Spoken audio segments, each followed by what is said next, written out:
Elderly veteran found a bound officer and his K9 collapsed in snow. What followed will break you. The storm came down from the mountains like a beast unleashed. Snow slashed sideways across the forest of Timberline, Oregon, swallowing trees, erasing trails, and numbing the skin of anyone unlucky enough to be caught outside. Samuel Walker, 68 years old and worn by war but still sharp as a blade, trudged through the drifts with an axe slung across his shoulder and a bundle of kindling under his arm.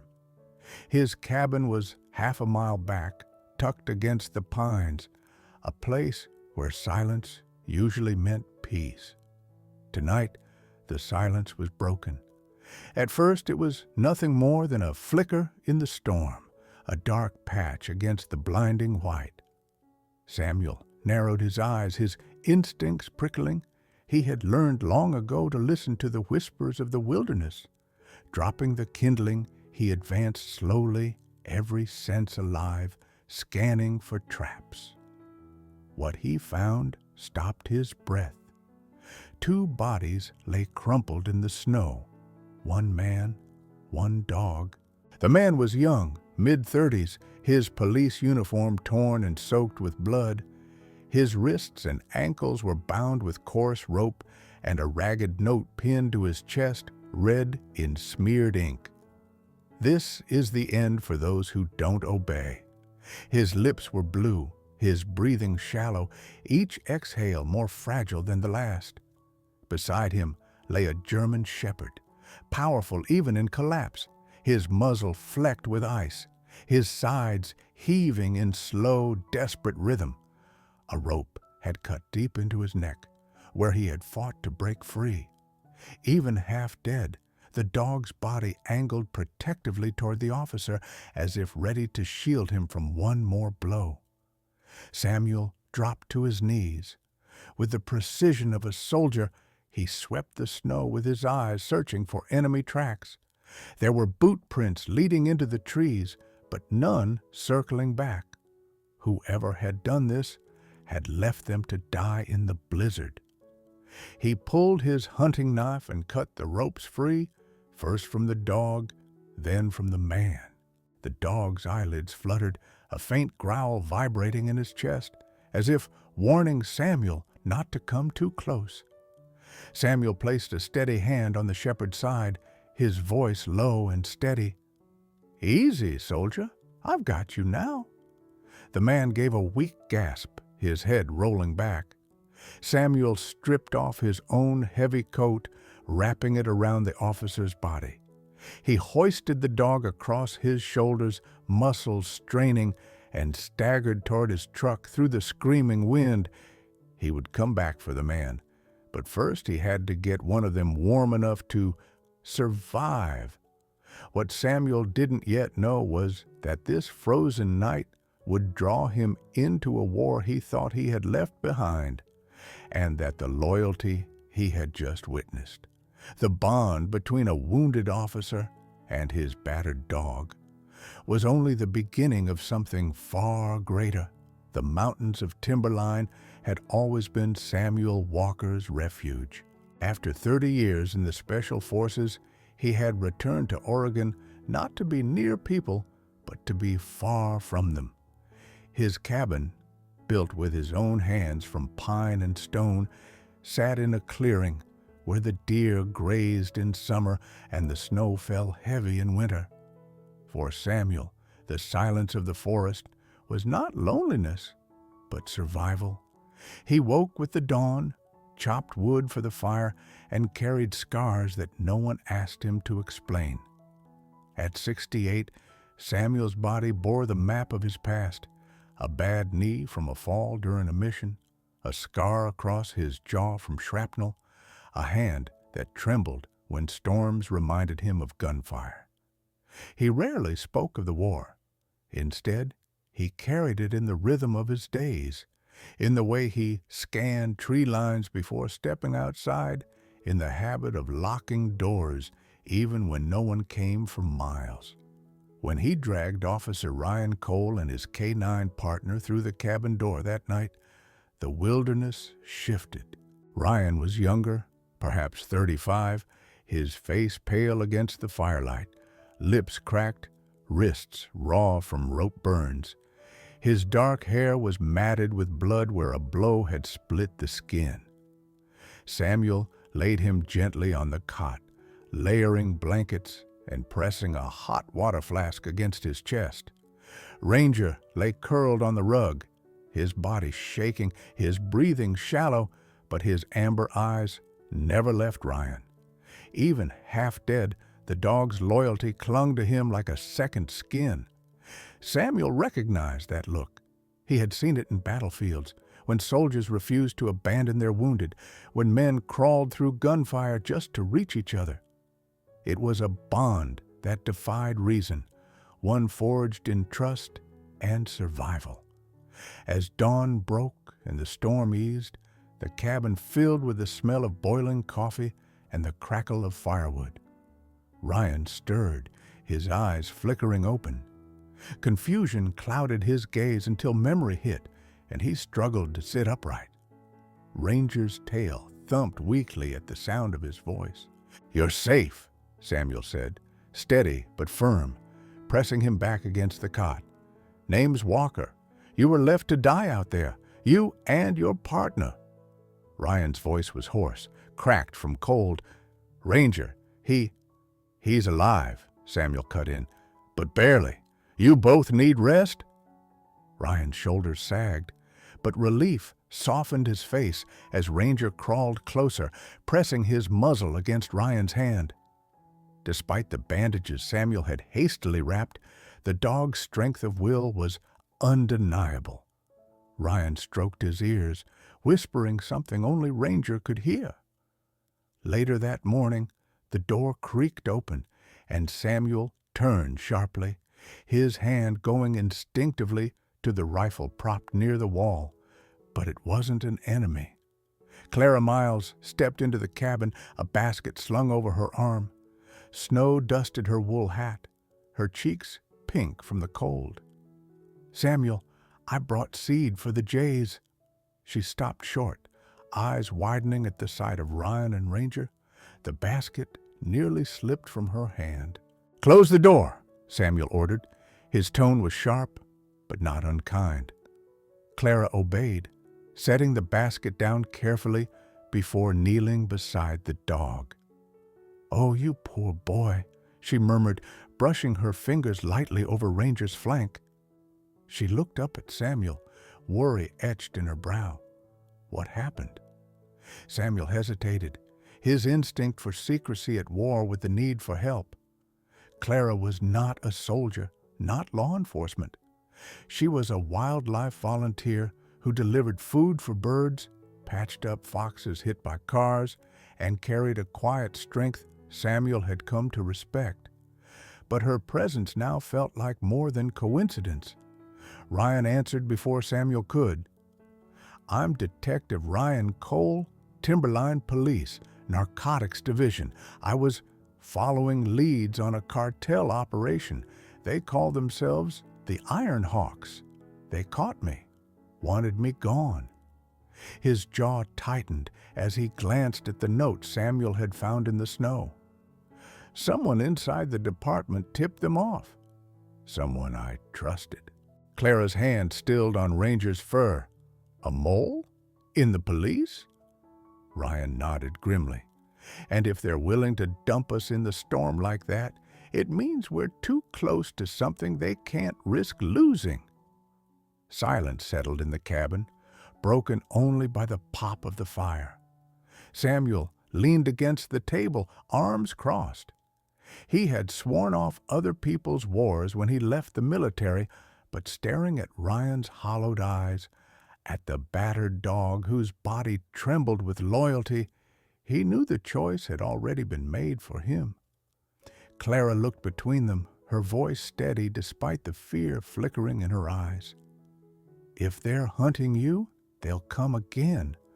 What are you going to do?"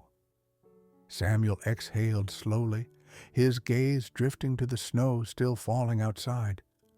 "First, we make sure you both live through today. Then," his voice hardened, the steel of his old command tone rising from beneath years of silence. "Then we find out who tied those knots and left you to die." Ranger lifted his head, a faint growl rumbling in his chest. The fight was far from over, and in that small cabin, in the heart of Timberline's wilderness, a bond was forming, not just between officer and dog, but between a veteran who had lost his war, a young cop betrayed by his own, and a woman who had never turned away from suffering. What none of them yet knew was that this fragile alliance would soon be tested against enemies as ruthless as the storm outside. The storm eased by afternoon, leaving the forest cloaked in silence. Icicles dripped steadily from the eaves of Samuel's cabin, each drop a hollow echo against the snow. Inside, the warmth of the fire pressed against the cold that still lingered in Ryan's bones. He sat propped on the cot, blankets wrapped around him, Ranger curled at his feet. The dog's breathing was ragged, but his eyes stayed fixed on Ryan as if keeping watch even in his weakness. Clara knelt on the rug, grinding dried herbs in a small clay bowl, the cabin filled with the faint scent of pine and bitter roots.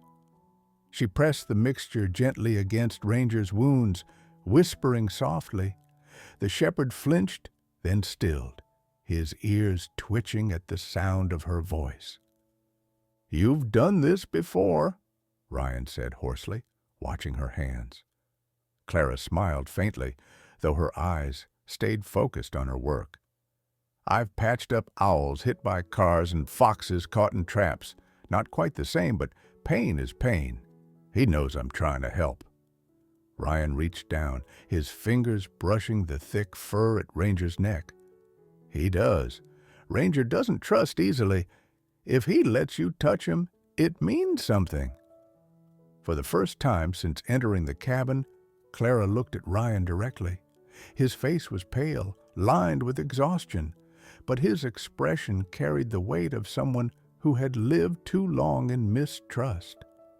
She saw it mirrored in the dog beside him. Samuel poured steaming coffee into a chipped mug and set it on the table. His movements were deliberate, his silence heavy, but not unfriendly. When Ryan's gaze flicked toward him, Samuel finally spoke. "You held out longer than most would. That's something." Ryan gave a dry laugh, though it ended in a cough. "Didn't feel like it out there. They tied us up like animals. If you hadn't found us—" His voice trailed off, the words unfinished but understood.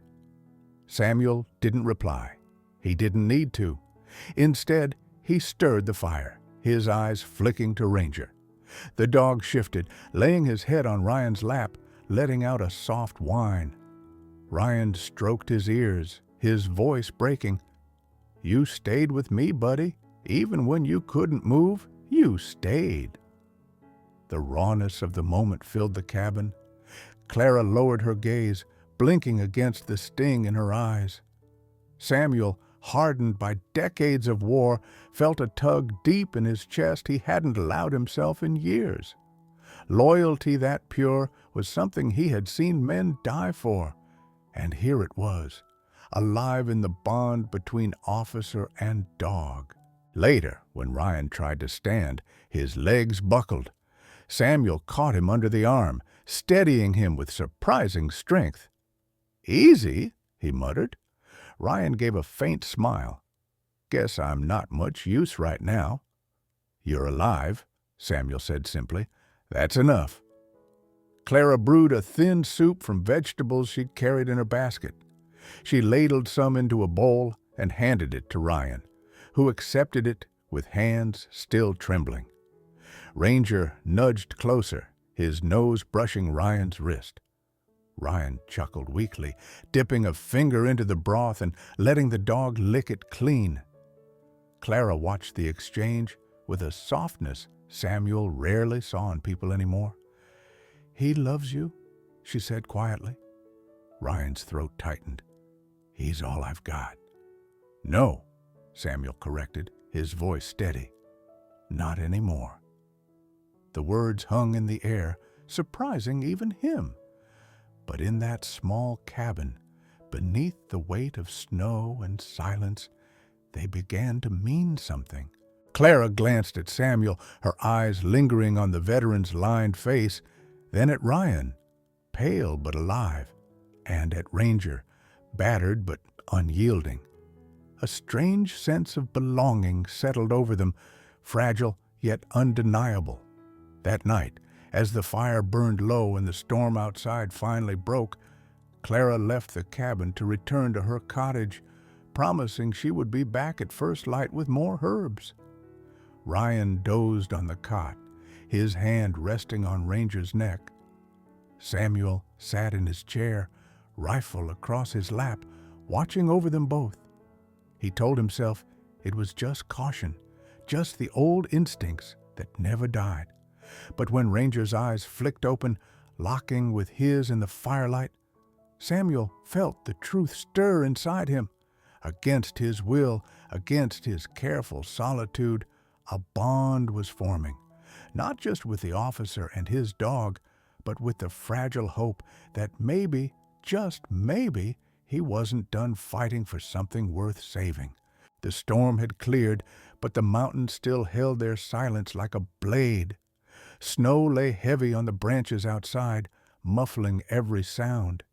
Inside Samuel's cabin, the fire glowed low, cast an amber light across rough-hewn logs and the faces of 3 souls who had each walked their own valley of shadows. Ryan's body healed in increments. His wrists, raw from rope burns, were bound in Samuel's bandages. His lungs, scorched by the cold, rattled less with each breath.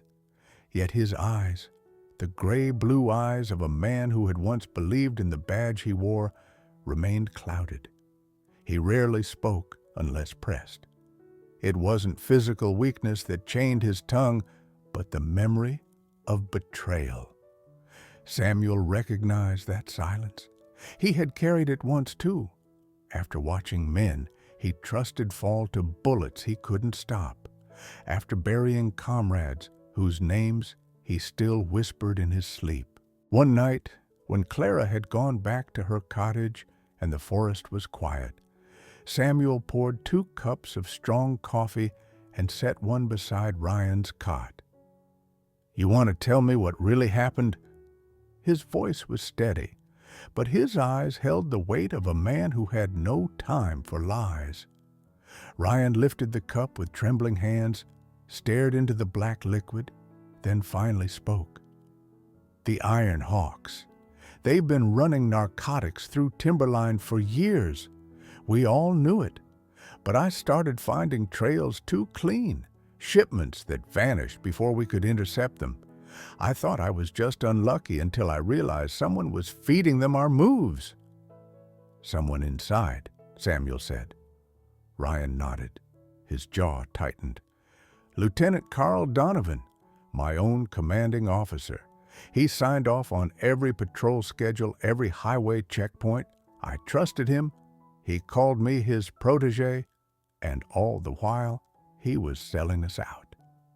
His voice cracked on the last words, and he set the cup down hard on the table. Samuel studied him for a long moment, then spoke quietly.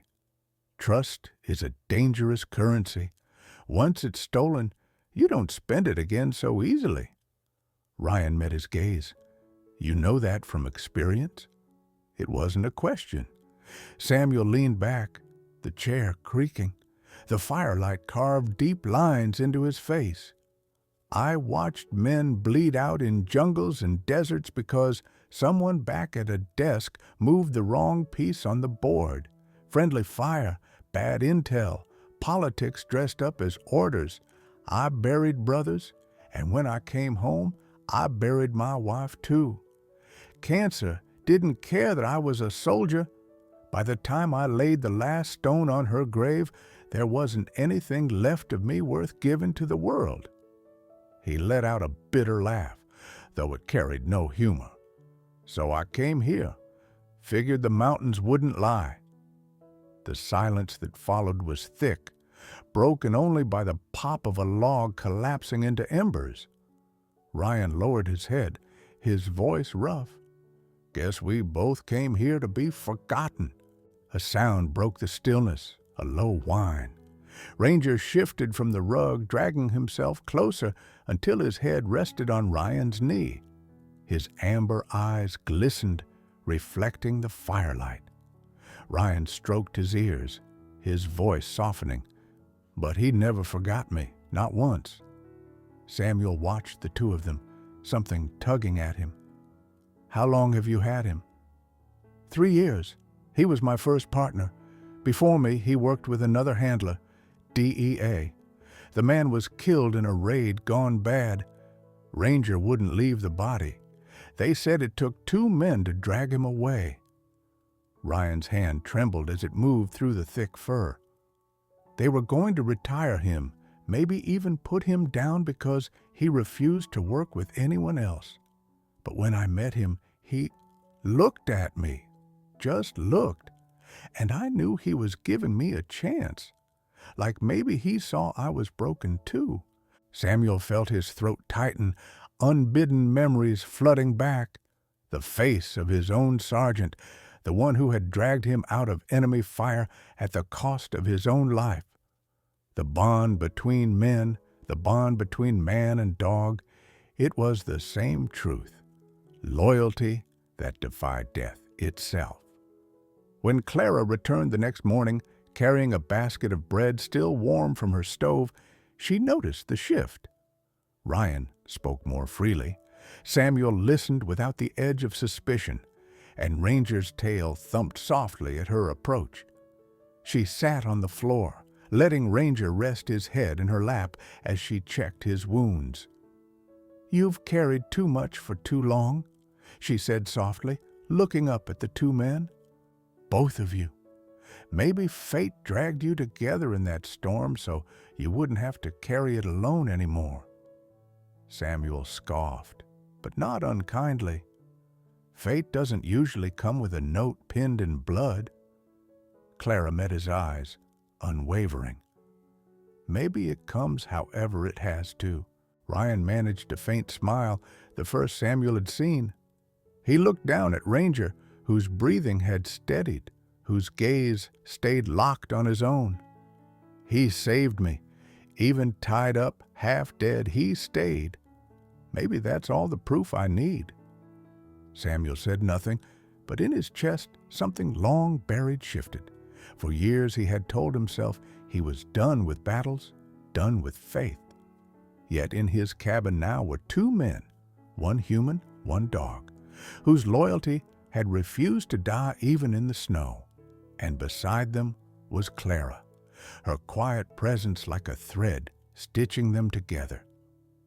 The storm had broken, but the war was only beginning, and for the first time in decades, Samuel felt the stirrings of purpose, not duty, not orders, something deeper, something worth fighting for. By the 3rd day, the forest no longer felt safe. Samuel had reinforced the locks on his cabin doors, strung tripwire bells along the tree line, and kept his rifle propped by the hearth. But his gut, the instinct that had saved him more times than he cared to count, told him the Iron Hawks would not leave unfinished business in the snow. That night, while Ryan dozed and Ranger lay stretched before the fire, Samuel stepped onto the porch. The moonlight was sharp against the snow, the silence too complete. He crouched, pressing a hand against the frozen ground. The storm had cleared, yet fresh tracks cut through the drifts. Boot prints. Too many. Too close. He returned inside, his voice low but urgent. "We've got company." Ryan was on his feet before the words had finished, his face pale but steady. Ranger rose too, ears pinned forward, a growl building in his chest. Clara, who had been unpacking a bundle of herbs at the table, froze, her eyes darting toward the window. Samuel barked quiet orders with the crispness of his old command days. "Lights out. Ryan, take the back window. Clara, get down. Ranger—" He didn't need to finish. The shepherd was already moving, body taut, ready for the fight. The first crack of gunfire split the night. Glass shattered, wood splintered. Samuel dropped to the floor, firing back through the dark. Shadows darted between trees, flashes of muzzle fire illuminating the attackers. Ranger lunged at the door just as it burst open. A masked man staggered inside, rifle raised. Before he could fire, the shepherd slammed into him, teeth sinking into his arm. The gun clattered to the floor as Ranger dragged him down, snarling. Ryan fired a warning shot that sent another man diving for cover outside. Clara, trembling but resolute, snatched a flare from Samuel's gear and struck it. The sudden red blaze filled the cabin with light, disorienting the intruders and sending them scrambling. The fight spilled into the clearing. Samuel moved with the lethal calm of muscle memory, his rifle cracking sharp in the night.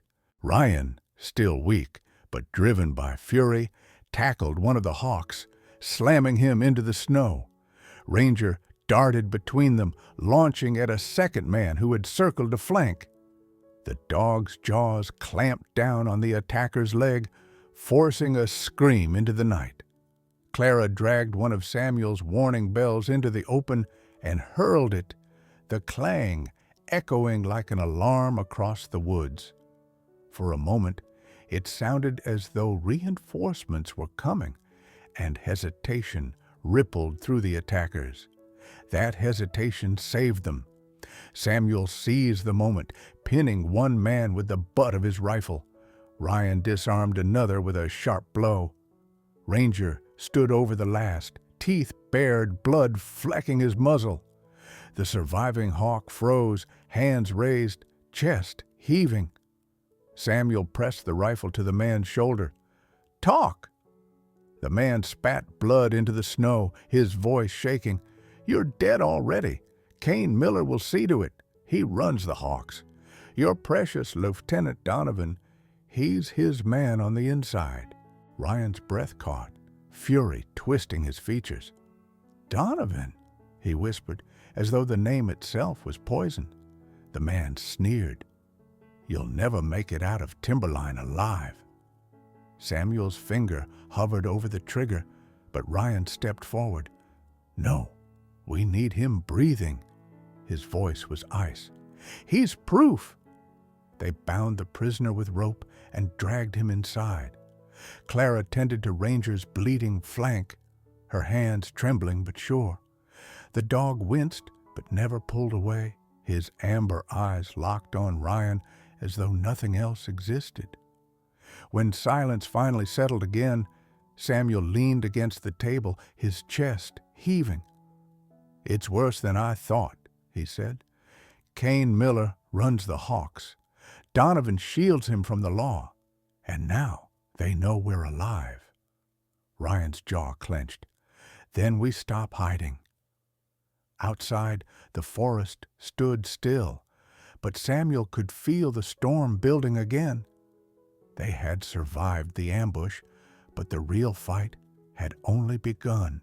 And in the glow of the firelight, with Clara steadying her breath, Ryan loading his weapon, and Ranger licking the blood from his muzzle, Samuel realized the truth.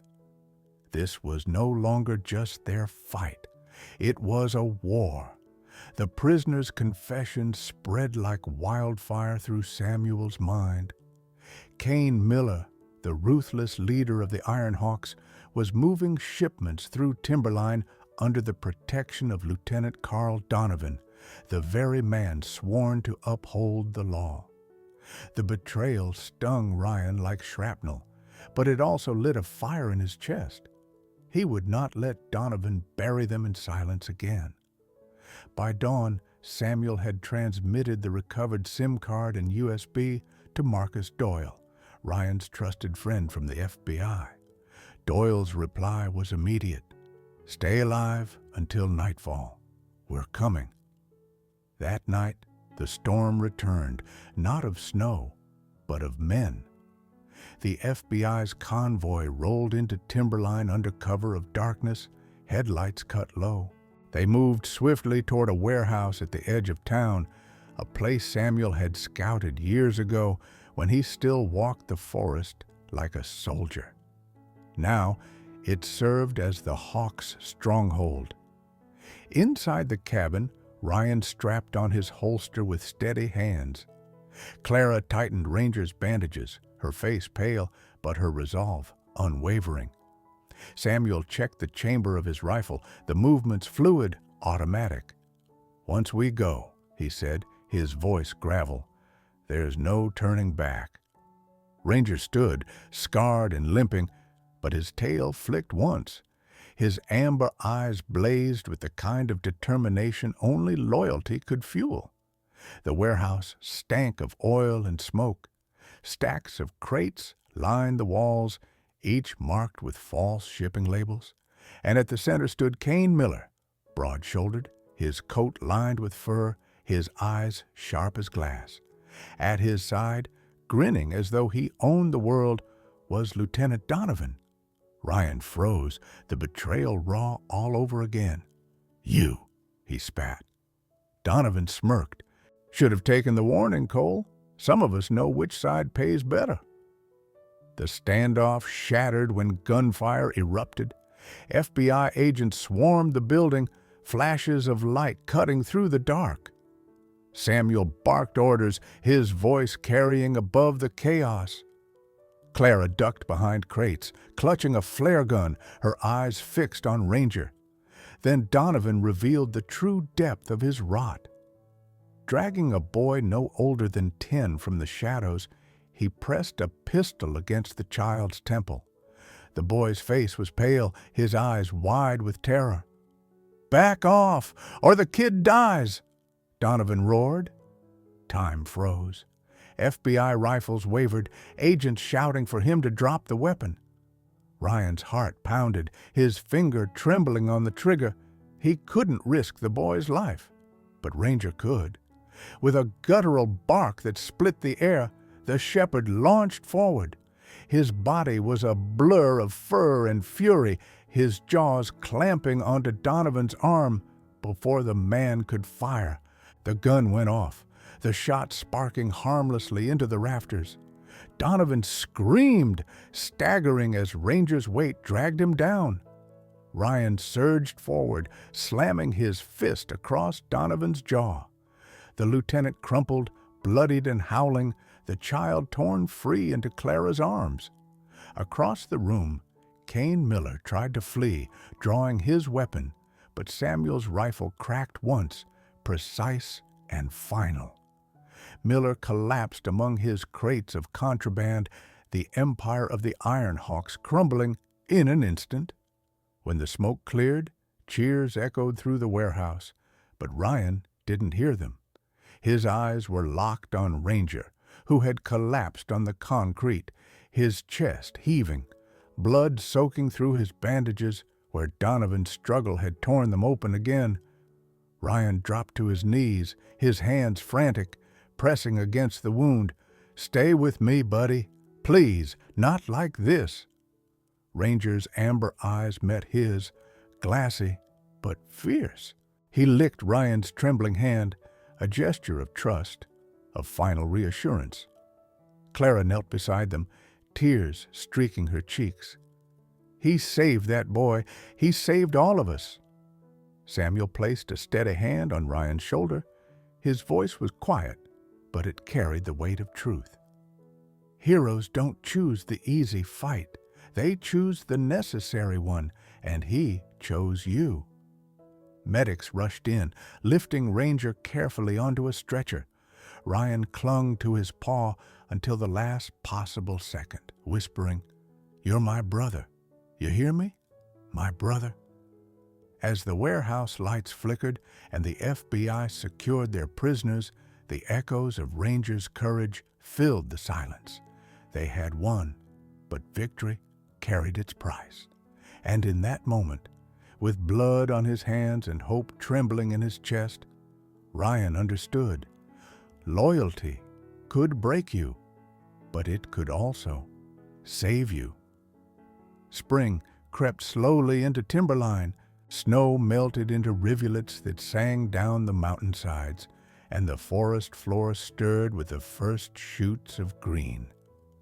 After weeks of tension and blood, the air finally felt lighter, as if the land itself had exhaled. In the cabin on the ridge, the fire still burned, but its glow was gentler now. Ranger lay on the rug, his chest rising and falling with steady rhythm. The scars along his flank were raw but healing, the work of both medical care and Clara's herbal poultices.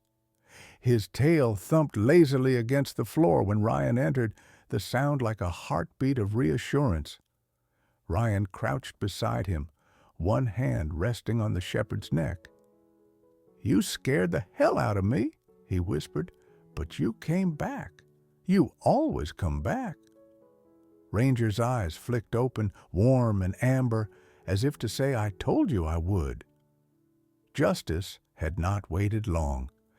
Kane Miller and his lieutenants were marched into court, the evidence from the SIM card and USB sealing their fate.